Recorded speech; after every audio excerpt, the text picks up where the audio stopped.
नमस्कार, मी Sachin Patil. Techno education या चॅनलवर आपले सहर्ष स्वागत आहे. आपल्या शाळेत माजी विद्यार्थी संघाची स्थापना करण्यात आली आहे.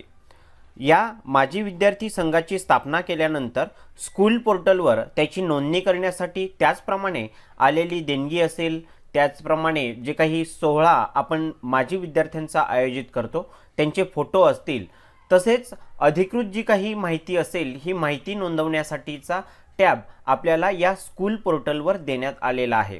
सो या स्कूल पोर्टलवर 3 जे महत्त्वाचे टॅब देण्यात आले आहेत, हे कुठे आहेत आणि कुठल्या टॅबमध्ये कोणती माहिती भरावयाची आहे या संदर्भात आज आपण प्रात्यक्षिक माहिती पाहूया.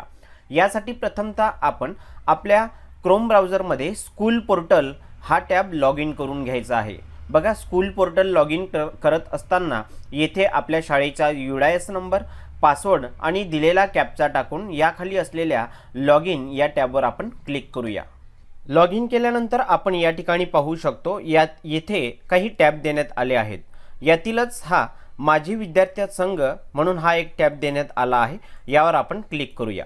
बघा, यावर क्लिक केल्यानंतर येथे आपणास हे 3 टॅब दिसतील. पहिला आहे तो म्हणजे रजिस्ट्रेशन, म्हणजे माजी विद्यार्थी संघ जो आपण स्थापन केला त्याचं रजिस्ट्रेशन. थोडक्यात यावर आपण जर क्लिक केलं तर आपण पाहू शकतो येथे काय माहिती येते. तर येथे आपल्याला माजी विद्यार्थी संघ माहिती फॉर्म अशा पद्धतीचा हा एक फॉर्म दिसेल. येथे आपणास विद्यार्थ्याचं नाव, त्याची शेवटची इयत्ता, वर्ष, तो व्यवसाय करतो की नोकरी, सध्या वास्तव्याचं ठिकाण, मोबाईल नंबर याप्रमाणे ही सर्व माहिती आपल्याला येथे भरायची आहे आणि त्यानंतर सबमिट या टॅबवर आपल्याला क्लिक करायचं आहे. आपण जसजशी इथली पूर्णता माहिती भराल तसतशी जी नावं आपण या ठिकाणी ॲड करणार ती नावे आपल्याला या ठिकाणी दिसणार आहेत.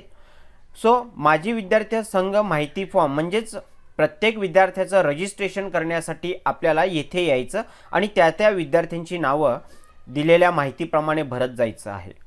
त्यानंतर माजी विद्यार्थी संघ याच टॅबमध्ये दुसरा जो फॉर्म आहे माजी विद्यार्थी समितीची माहिती, यावर क्लिक केल्यानंतर जी समिती आपण शाळा स्तरावर नेमलेली आहे ही समिती आपल्याला या ठिकाणी नोंदवायची आहे. थोडक्यात माजी विद्यार्थी संघटना माहिती, येथे माजी विद्यार्थी संघ स्थापना दिनांक, कोणत्या दिनांकाला कोणत्या दिवशी आपण हा संघ स्थापन केला या पद्धतीची माहिती जी काही देण्यात आलेली आहे ती या ठिकाणी सगळी फिलअप करायची आहे, भरायची आहे. बघा, माजी विद्यार्थी मेळावा आयोजित केला होता का, निवडावर क्लिक केलं तर होय किंवा नाही जे काही ऑप्शन आपल्याला लागू असतील ती माहिती आपल्याला या ठिकाणी भरायची आहे. मेळाव्याचा दिनांक आला, त्यानंतर आपण दिलेला शासन निर्णयानुसार माजी विद्यार्थी संघाची जी समिती नेमणार आहोत यासाठी अध्यक्ष, उपाध्यक्ष, सचिव, कोषाध्यक्ष आणि काही सदस्य यांची नेमणूक केलेली होती. सो ती सगळी माहिती आपल्याला या ठिकाणी भरायची आहे. त्यांचा मोबाईल नंबर प्रथम आहे आणि त्यानंतर त्यांचं नाव या ठिकाणी आपल्याला लिहायचं आहे. त्याखाली आल्यानंतर सल्लागार समिती, ज्या सल्लागार सदस्य आहेत यांची माहिती आपल्याला या ठिकाणी लिहायची आहे. ही सगळी माहिती जी आहे ही ऑलरेडी आपण शाळेमध्ये मेळाव्यामध्ये ही आपण निश्चित केलेली आहे, ठरवलेलं आहे.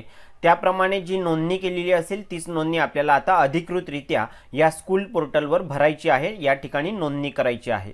त्याचप्रमाणे मेळाव्यासाठी किती विद्यार्थी, माजी विद्यार्थी संख्या उपस्थित होते हा आकडा आपल्याला या ठिकाणी द्यायचा आहे. आणि थोडक्यात ही जी काही माहिती आहे, ही तपशील आहे त्या मेळाव्याचा, माजी विद्यार्थी संघाचा जी आपण ठरवलेली आहे ही सगळी माहिती या ठिकाणी भरायचं. आणि सगळ्यात शेवटी जो आहे कार्यक्रमाचा फोटो, या ठिकाणी आपल्याला आपण जो मेळावा घेतला आहे त्या समिती नेमणुकीसाठी, यासाठी ह्या सगळ्या मेळाव्याचे फोटो काय असतील हे कोलॅज करून किंवा PDF स्वरूपामध्ये आपण या ठिकाणी भरू शकता. बघा, महत्त्वाची माहिती आहे, अपलोड इन PDF फॉर्मॅट. आपल्याला या ठिकाणी इमेज नाही तर PDF फॉर्मॅटमध्ये द्यायची आहे आणि त्याची साईज ही फक्त 1 MB पर्यंतच असायला हवी. 1 MB पेक्षा जास्त असेल तर आपल्याला त्या ठिकाणी, कमी असेल तर आपल्याला त्या ठिकाणी भरता येणार नाही. या ठिकाणी आपण जी काही साईज त्याला ॲक्सेप्टेड असेल तीच साईज घेऊन आपण या ठिकाणी PDF बनवा आणि इकडे अपलोड करा आणि सगळे माहिती चेक करून झाल्यानंतर सबमिटवर क्लिक करा. या ठिकाणी हा दुसरा फॉर्म जो होता हा माजी विद्यार्थी समितीची माहिती या ठिकाणी होती. आणि तिसरा फॉर्म आहे आलेला माजी विद्यार्थी लोकवर्गणी देणगी नोंदणी फॉर्म. यावर क्लिक केल्यानंतर या ठिकाणी जे काही माझे विद्यार्थी आपल्या शाळेला देणगी देतात, लोकवर्गणी देत असतात, या सगळ्या माहितीचा तपशील आपल्याला या ठिकाणी द्यायचा आहे. जसं की वैयक्तिक देत आहेत का सामूहिक देत आहेत, इंडिव्हिज्युअल देत आहेत का ग्रुपने देत आहेत, या ठिकाणी हा एक टॅब सिलेक्ट करायचा.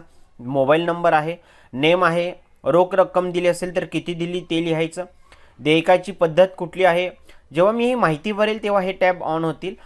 ही माहिती आपल्याला या ठिकाणी भरायची आहे. वस्तू जर स्वरूपात दिली असेल तर वस्तूचा तपशील आपल्याला या ठिकाणी द्यायचा आहे. त्या वस्तूची अंदाजित रक्कम किती असेल ती माहिती येथे द्यायची आहे. एकूण जमा लोकवर्गणी, लोकवर्गणीतून आपल्याला एखादी रक्कम मिळते तर ती रक्कम किती आहे ती येथे द्यायची. कोणत्या तारखेला दिली ते, आणि थोडक्यात ही जी रक्कम आपल्या शाळेला मिळत आहे, लोकवर्गणी असेल किंवा देणगी स्वरूपात आपल्याला जी मिळते त्याच्या बाबतीत थोडक्यात माहिती आपल्याला शेरा या कॉलममध्ये लिहायची आहे आणि सबमिट डोनेशनवर क्लिक करायचं. यानंतर हे झालं फक्त एकाकडनं मिळालेली, ग्रुप असेल किंवा इंडिव्हिज्युअल असेल, याकडून मिळालेली जी देणगी असेल ती एकाच व्यक्तीची किंवा त्या ग्रुपची ही माहिती आपण या ठिकाणी भरली तर या ठिकाणी खाली आपल्याला हे दिसणार आहे. त्यानंतर दुसऱ्या आणखी ग्रुपने किंवा वैयक्तिक कोणीतरी देणगी दिली असेल तर इथून पुन्हा नव्याने हा फॉर्म भरायचा. जसजशी नव्याने एंट्री होईल ती नव्याने एंट्री या ठिकाणी आपल्याला करायची आहे आणि आपण जी एंट्री करणार आहोत ती येथे खाली आपल्याला दिसणार आहे. सो अशा पद्धतीने माझी विद्यार्थी संघ यामध्ये आपल्याला हे 3 महत्त्वाचे फॉर्म देण्यात आले आहेत. तिन्ही फॉर्म आपल्याला या ठिकाणी भरून अपडेट करायचे आहे. मी आशा करतो की दिलेली माहिती ही आपणास निश्चितच समजली असेल. चला तर भेटूया पुढील एका नवीन व्हिडिओसोबत. धन्यवाद.